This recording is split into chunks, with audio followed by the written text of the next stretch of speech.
Bien, pues bueno, muchas gracias. Primero, en primer lugar, agradecer a Comirrock la invitación a estas jornadas. Además, hay que aprovechar que esto del COVID nos está enseñando a todos que por medio de las videoconferencias se puede hacer una labor formativa y de transparencia mucho más importante, y desde la Subdirección General de Minas, aquí en el Ministerio, pues bueno, pues siempre estamos en línea de colaborar en este sentido. Ismael, perdóname un segundito. Dicen por el chat que se te oye un poco con eco, un poco... No sé si puedes mejorar un poquito la calidad del sonido. A ver si se me oye mejor ahora y no toco los auriculares. Quizá un poquito mejor. O si te aproximas un poco más al micrófono, a lo mejor también. Pues vamos a ver si lo llevo así y mejor. Gracias, Ismael. Como decía, para el que no lo conozca, las competencias en materia de minería de legislación básica corresponden ahora a la Vicepresidencia Tercera del Gobierno y Ministerio para la Transición Ecológica y Reto Demográfico, dentro de la Secretaría de Estado de Energía. Bueno, pues ahí es donde está la Subdirección General de Minas. Y rápidamente voy a hacer un resumen. Intento que sea poco jurídico y poco aburrido de la orden ministerial y que sea con lo más rápido posible. La orden ministerial, lo que voy a contar básicamente es cómo ha sido la tramitación de esa orden ministerial, el contenido de la orden ministerial, que hay que diferenciarlo de lo que es la instrucción técnica complementaria, y luego unas breves conclusiones. En primer lugar, ha sido una orden que hemos tramitado con adelanto y con suficiente tiempo, porque ya conociendo la directiva de 2018 y sabiendo que se iba a modificar el Real Decreto de Cancerígenos, como muy bien ha comentado César, pues intentamos adelantarnos a los tiempos, porque, como todos sabéis, en la tramitación de las normas pues tiene un largo recorrido. Pues bueno, iniciamos la consulta pública previa de la norma en febrero de 2019, que recibimos observaciones de 9 asociaciones o entidades. Después, desde el Ministerio, con la ayuda del Instituto Nacional de Silicosis, pues elaboramos un borrador y llevamos ese texto a audiencia de la Comisión de Seguridad Minera entre octubre y noviembre de 2019. En ese trámite de audiencia recibimos 39 observaciones, de las cuales pues 7 fueron aceptadas total o parcialmente. Una vez hicimos ese trámite de audiencia, ya sí que se informó a todo el público general de la norma entre febrero, iniciamos en febrero de 2020, el plazo iban a ser 15 días, pero estuvo el plazo suspendido más de 2 meses por el estado de alarma. Por tanto, el último día que recibimos alegaciones fue el 5 de junio de 2020. Recibimos 80 observaciones concretas, si no recuerdo mal, 68 a la norma y 12 a la memoria de impacto que acompaña a la norma, de las cuales aceptamos 8. A partir de ese momento nosotros no podíamos continuar tramitando, teníamos que esperar al Real Decreto de Agentes Cancerígenos, a la modificación, esa que ha comentado César con el 1154/2020, que se publicó en el BOE el 23 de diciembre. Una vez nos desactivaron ese Real Decreto, pudimos continuar con la tramitación ministerial y hicimos la siguiente fase, que es los informes de otros ministerios, entre marzo y junio de este año. Hemos recibido o han participado en esta tramitación por el Ministerio de Política Territorial y Función Pública, Sanidad y, por supuesto, Trabajo y Economía Social. De las 23 observaciones recibidas de los ministerios, hemos aceptado total o parcialmente 19 de ellas y posteriormente se puso a firma de la entonces vicepresidenta cuarta del Gobierno la orden ministerial, que por suerte hemos sido capaces de publicar en julio y que voy a pasar a comentar a continuación. La orden ministerial. La orden lo que pretende es hacer ese paso de químico a cancerígeno, explicar lo que es un paso de químico a cancerígeno y después integrar la instrucción técnica complementaria. No me voy a repetir a lo que ya ha dicho César, entonces voy a resumirlo mucho. Tenemos, por un lado, la normativa general de prevención de riesgos laborales y por otro lado, la específica de seguridad minera. La incorporación del Real Decreto la modificación, ese 23 de diciembre de 2020, del Real Decreto de Cancerígenos, ha producido pues, un pequeño terremoto en nuestras 3 instrucciones técnicas complementarias de gestión del polvo. Y ese terremoto es lo que es un cambio de paradigma, que me han preguntado mucho por qué paradigma, porque es un cambio de modelo, un cambio de la gestión que tantos años venimos haciendo en materia de polvo. Entonces, ese cambio de modelo, el único objetivo que tiene es aumentar el nivel de protección de la salud y seguridad de los trabajadores y los principales aspectos de mejora que trae la orden. Hemos pretendido hacer un énfasis en el correcto uso y manejo de los equipos, eliminar la posibilidad de la reducción del número de muestras, el entrenamiento obligatorio del personal, mayor detalle en las fichas e información que se recaba en las mediciones y, muy importante, el mandato a la redacción de la guía del Instituto Nacional de Silicosis, eminentemente práctica. Siempre es importante marcar que, aparte que no sea una guía no vinculante, etcétera, que es lo que buscamos con esa guía. Al INS le buscamos que sea una guía práctica utilizable por todas las empresas y servicios de prevención.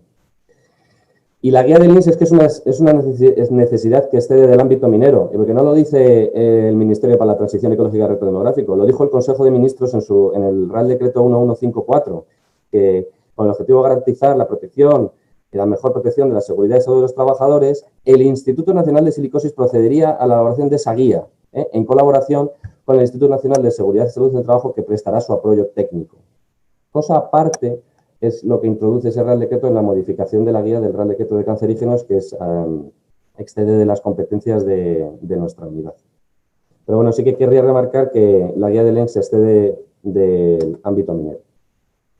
La orden ministerial, la parte dispositiva, los artículos, las disposiciones que aprueba, etcétera, es así de simple. Tiene un artículo único para aprobar la ITC 02002, tiene una disposición transitoria única hasta el 31 de diciembre de 2020, por la cual los productos, esto afecta a los comercializadores y fabricantes de estos productos, tienen que adecuarse al procedimiento de evaluación nacional. Aquí puedo decir que va a haber un criterio técnico público a principios de septiembre, en caso de que lo apruebe la Comisión de Seguridad Minera, en el que va a desarrollar un poco las normas para el correcto uso de estos equipos. Después, una disposición derogatoria única con una fórmula general más la derogación de las 3 instrucciones técnicas que traíamos. Una disposición final primera en la que se mandata la referida guía práctica y que podrá adoptarse como referencia en el proceso de evaluación de riesgos laborales, tal y como expresa el Reglamento de Servicios de Prevención. Repito, no lo decimos nosotros, lo dice el Consejo de Ministros a propuesta del Ministerio de Trabajo y Economía Social. Y por último, la disposición final segunda, la entrada en vigor al día siguiente. La orden integra, anexa, lo que es la instrucción técnica complementaria, la ITC, ¿no? Que tiene 10 apartados y 2 anexos. Un capítulo 1 sobre disposiciones generales, en el que se habla del objeto, ámbito de aplicación y definiciones. El objetivo, prevenir las enfermedades respiratorias de origen laboral. El ámbito, lo ha dejado entrever César, el ámbito efectivamente es el Reglamento General de Normas Básicas de Seguridad Minera. Y en tanto en cuanto estemos sujetos a ese Real Decreto, el ámbito de aplicación, con sus luces y sus sombras, seguirá siendo el mismo. Sí que es cierto, y que estamos tramitando en el Ministerio, si no lo conocéis, lo estamos tramitando desde noviembre del año pasado, un proyecto de Real Decreto para modificar el Reglamento General de Normas Básicas de Seguridad Minera, es decir, el Real Decreto del año 85.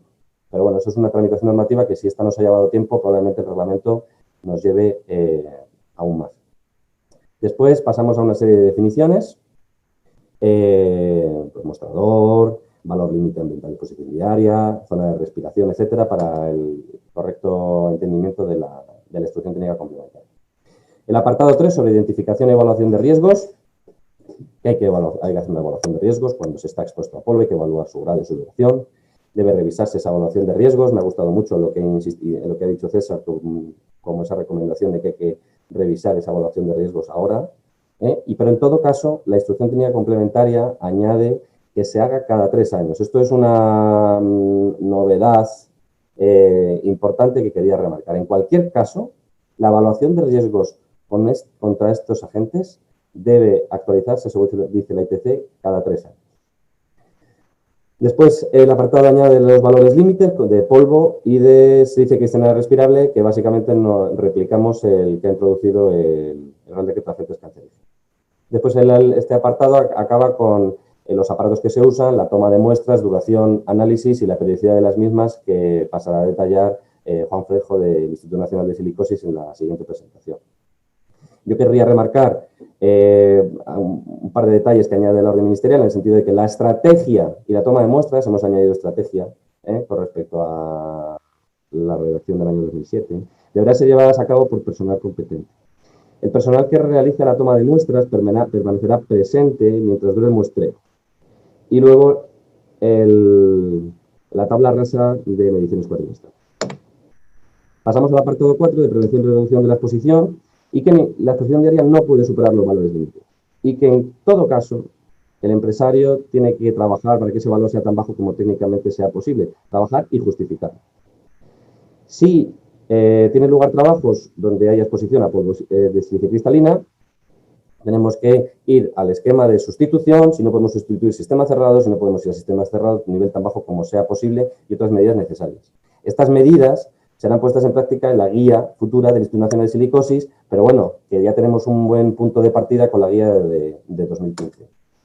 Esto es replicando a nuestro sector el artículo 5 del Real Decreto de Agentes Cancerígenos. El siguiente apartado sobre medidas de higiene personal y de protección individual. Un resumen muy rápido. Básicamente llevamos la prohibición de que no se pueda ni comer, ni beber, ni fumar en las zonas de riesgo, que se provea a los trabajadores de la ropa adecuada, la separación de los lugares para guardar la ropa de trabajo y la ropa de fuera, los 10 minutos de aseo antes de comer y antes de abandonar el puesto de trabajo.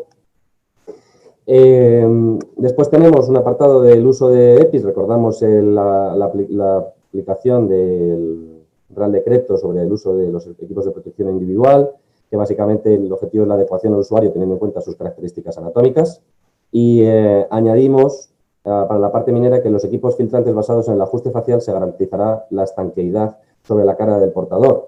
Esto está muy relacionado con la parte formativa que tenemos en el apartado 10. Esto es la replicación del artículo 6 del Real Decreto de Cancerígenos a nuestro sector. Después, en cuanto a exposiciones accidentales y no regulares, resumen, hay que informar, limitar esos accesos a esas zonas, solo pueden entrar los trabajadores indispensables. En caso, la exposición tiene que reducirse al tiempo estrictamente necesario y hay que proveer a esos trabajadores de los EPIs adecuados. En nuestro sector, la especial atención a las reparaciones, mantenimiento, inspecciones y limpieza. De nuevo, esto es la replicación en nuestro sector de un artículo del Real Decreto de Agentes Cancerígenos. Con respecto a la vigilancia de la salud, el empresario garantizará que esa vigilancia sea adecuada y específica y que sea realizada por personal sanitario según determine las autoridades competentes en sus protocolos. Tenemos el protocolo de vigilancia sanitaria específica de silicosis actualizado al año 2020 y esos reconocimientos médicos deben realizarse antes del inicio de la exposición a intervalos regulares y cuando sea necesario en caso de que se haya detectado algún trastorno. Añadimos para nuestro sector que esos valores de exposición a los que están sometidos los trabajadores se registrarán periódicamente en fichas individualizadas para cada trabajador. Esto es muy paralelo a lo que regula en la parte de gases tóxicos la ITC de 2018. Está en el mismo sentido, digo, porque si tienen exposición tanto a gases tóxicos como a polvo y cristalina respirables, pues el objetivo, la ficha sea la misma para la ficha no es la misma, pero sí, digamos, donde guardarla o donde aparecer ella en el documento sobre seguridad y salud, sería el mismo sitio. Reitero que es la replicación en nuestro sector del artículo 8 del Real Decreto de Agentes Cancerígenos.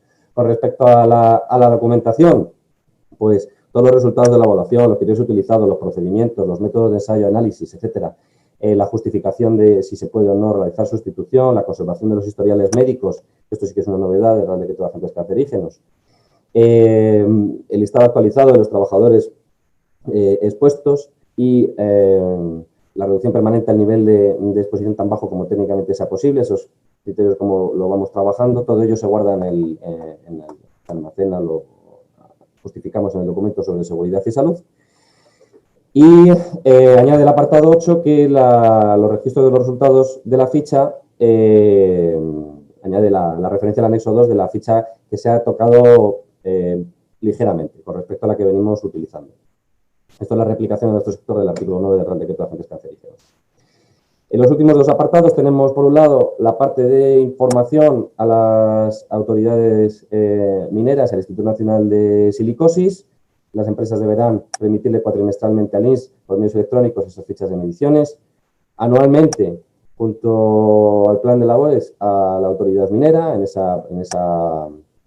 apartado, en ese apéndice sobre la actualización del documento sobre seguridad y salud.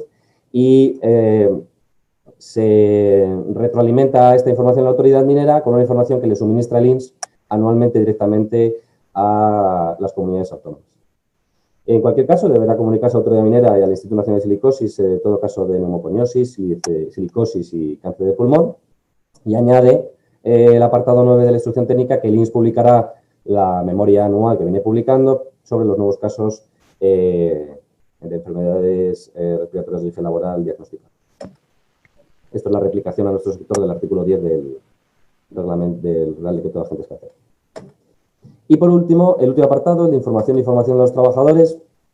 Se hace especial referencia a que la formación debe ser teórica, práctica, suficiente y adecuada. Se ha añadido que esta formación se garantizará mediante ensayos de ajustes cuantitativos de los equipos de protección respiratoria, y es una formación que ya existía en la ITC de 2007. Sí que es cierto que estaba quizás un poco escondida en esa forma de redacción de la ITC del año 2007, pero es una formación que sigue siendo obligatoria y tiene una periodicidad al menos anual. En cualquier caso, también hay que reciclar esa formación cuando el trabajador cambie de funciones, de puesto de trabajo, lugar de trabajo, adaptándose a los conocimientos respecto a la aparición de estos riesgos nuevos que no conocía el trabajador. Por último, los dos anexos que inserta la instrucción técnica complementaria. Por un lado, es la relación o la gestión de los laboratorios de análisis de muestras, que son los que realizan los análisis de muestras. Hemos pasado antes, administrativamente necesitaban una autorización de la autoridad minera y eso se ha cambiado por una declaración responsable. Y en la página web del Ministerio, que ya lo tenemos, lo veis abajo en la imagen, están los laboratorios autorizados para la realización del análisis de muestra de polvo. Va a estar siempre disponible en la página web del Ministerio qué laboratorios están disponibles para realizar esas mediciones. Y el anexo 2, la ficha ya comentada, actualizada para la toma de datos. Conclusiones. El objetivo de esta orden ministerial y la instrucción técnica que acompaña es aumentar el nivel de protección de la salud y seguridad de los trabajadores. Hemos pretendido desde nuestra unidad, como centro proponente de la norma, que fuera lo más simple posible y que estuviese bien incardinada al Real Decreto 665. Además, hemos intentado seguir a posta la estructura también para la introducción en el sector de ese Real Decreto, digamos, desconocido. Es una manera de ayudar a entender la norma que os es de aplicación desde el 23 de diciembre de 2020, si no lo era antes. Hemos pretendido hacer un énfasis en el uso de equipos y aparatos de medición, porque tenemos constancia de que ha habido problemas desde el año 2007 en el uso de estos equipos, una experiencia en la aplicación de STC de 2007. Hemos hecho especial referencia a la guía del INS, que, insisto, es que es una guía transversal que nos lo ha dicho el Consejo de Ministros. Lo único que nosotros aprovechamos para hacer el mandato a través de la orden ministerial y ya lo sabe el Instituto Nacional de Silicosis, lo sabe Juan, que lo que buscamos es que sea una guía con una aplicabilidad práctica clara. Como 5, el objetivo de la mejora constante y rebaja de los valores de exposición. Y en el apartado 6, la necesidad de formación específica en equipos de protección respiratoria. Otro de los problemas que hemos visto gracias al trabajo del Instituto de Silicosis en cuanto a el uso correcto de los equipos de protección respiratoria y el desconocimiento de los trabajadores o de la selección de los empresarios del equipo correspondiente a su trabajador. Así que no me queda nada más que dar las gracias a Cominrock y espero no haber sido especialmente rápido, espero haber explicado todo y